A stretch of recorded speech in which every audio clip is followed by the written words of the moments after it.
Anda kembali menyaksikan Net Bali. Nah, untuk tingkatkan kesadaran tertib berlalu lintas, Ditlantas Polda Bali gelar aksi simpatik dengan bagikan bunga dan helm.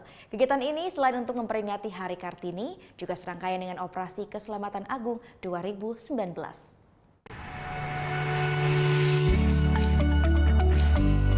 Ini dia salah satu aksi para poluan Ditlantas Polda Bali dalam rangka memperingati Hari Kartini.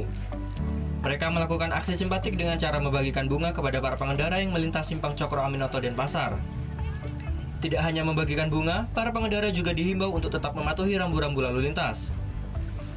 Sesuai dengan temanya, merajut kebersamaan menuju Ajak Bali Lan Jagadita, dalam aksi simpatik ini sejumlah poluan juga menggunakan busana adat dari beberapa daerah.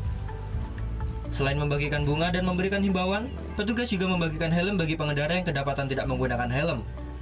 Dan yang tak kalah serunya, mereka juga mengamen di persimpangan jalan untuk memberikan hiburan kepada para pengendara. Itu menekan laka lantas ya, menekan laka lantas, mengurangi pelanggaran.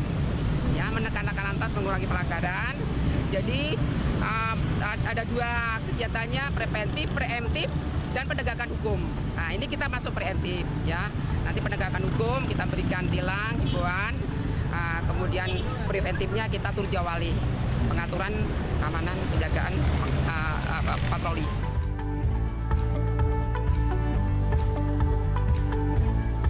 Aksi ini selain untuk memperingati Hari Kartini, juga dalam rangka memperingati Operasi Keselamatan Agung 2019.